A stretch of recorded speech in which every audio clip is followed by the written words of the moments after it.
뉴욕 증시 연휴 앞두고 하락, S&P 500 지수 0.4% 하락 마감.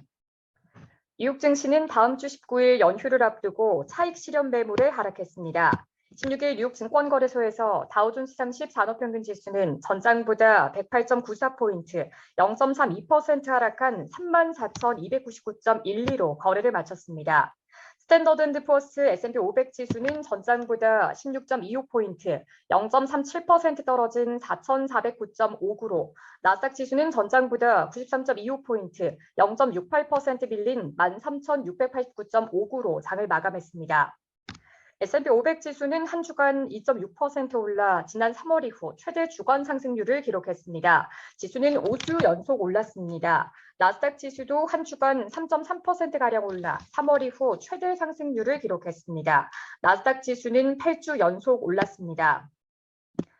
전날 S&P 500 지수와 나스닥 지수는 2022년 4월 이후 최고치를 경신했으나 이날은 소폭 하락했습니다. 시장은 연방준비제도의 6월 연방공개시장위원회 정례회의라는 대형 이벤트를 끝내고 숨고르기에 들어간 모습입니다.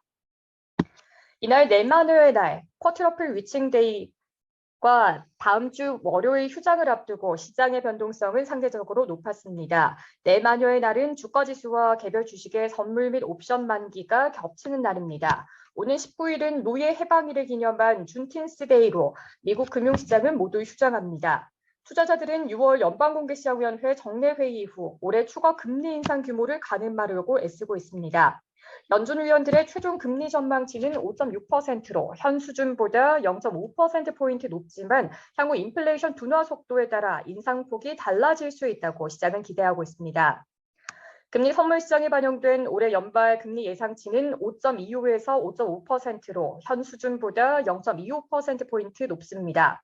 이는 시장에서는 연준이 금리를 0.25%포인트만 인상할 수 있을 것으로 예상하고 있다는 의미입니다. 추가 긴축이 필요하다는 연준 당국자들의 발언도 나왔습니다.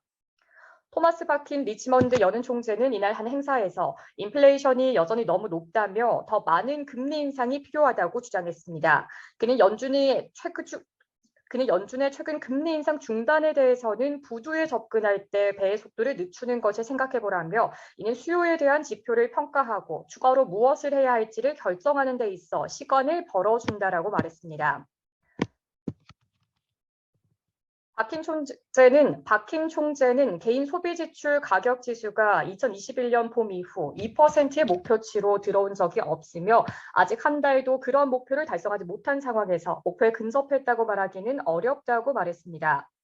크리스토퍼 월러 연준 이사는 이날 한 행사에서 은행 부문의 재정 스트레스는 나와 동료들이 앞으로 통화 정책의 적절한 입장을 결정하면서 면밀히 지켜봐야 하는 요소라며 신용 긴축이 발생하면 인플레이션을 낮추기 위해 최소한 몇 차례 더 긴축할 필요성을 줄여줄 것이라고 말했습니다.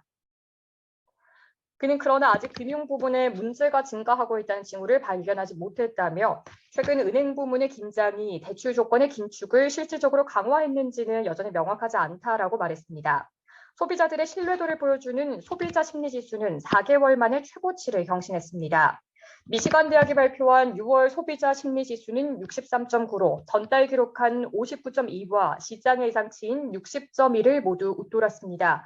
이는 경제에 대해 소비자들이 느끼는 심리가 예상보다 강하다는 점을 보여줍니다. 다만 이는 2021년 기록한 고점인 88.3이나 팬데믹 이전 기록한 고점 101보다는 여전히 크게 낮습니다. 1년 기대 인플레이션은 30.3%를 기록해 2021년 3월 이후 최저 수준을 나타냈습니다. 전달 기록한 4.2%에서 큰 폭으로 하락했습니다.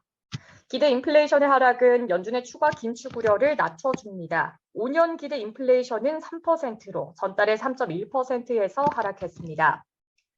S&P 500 지수 내 유틸리티와 자재, 필수 소비재 관련주를 제외한 8개 업종이 모두 하락했습니다. 인공지능 열풍에 올해 200% 가까이 상승한 엔비디아는 이번 주에만 11% 올랐습니다. 이날은 보합세에서 거래를 마쳤습니다. 이번 주 6% 이상 올라 전날 사상 최고치를 경신한 마이크로소프트의 주가는 1% 이상 하락했습니다. 어도비의 주가는 실적이 예상치를 웃돌고 다음 분기 예상 전망치도 상향하면서 1%가량 올랐습니다.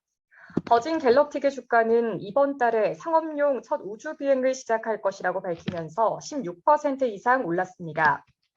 마이크론의 주가는 중국 매출의 절반이 중국 당국의 제재로 타격을 받을 수 있다고 밝히면서 1% 이상 하락했습니다. 아이로봇의 주가는 영국 당국이 아마존으로의 피인수를 승인했다는 소식에 20% 이상 올랐습니다. 뉴욕 증시 전문가들은 앞으로는 경제 지표가 더욱더 연준의 행보를 결정하는 데 중요해질 것이라고 말했습니다. 또한 랠리에 뒤처질 수 있다는 두려움에 투자자들이 매수세에 나서는 흐름도 나타나고 있다고 전했습니다.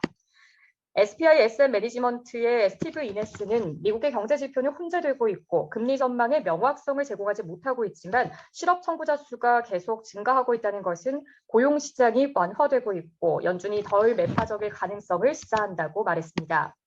그는 앞으로 고용과 인플레이션 추세가 연준의 지침보다 7월 FOMC에 더 결정적인 방향을 제공할 것이라고 말했습니다.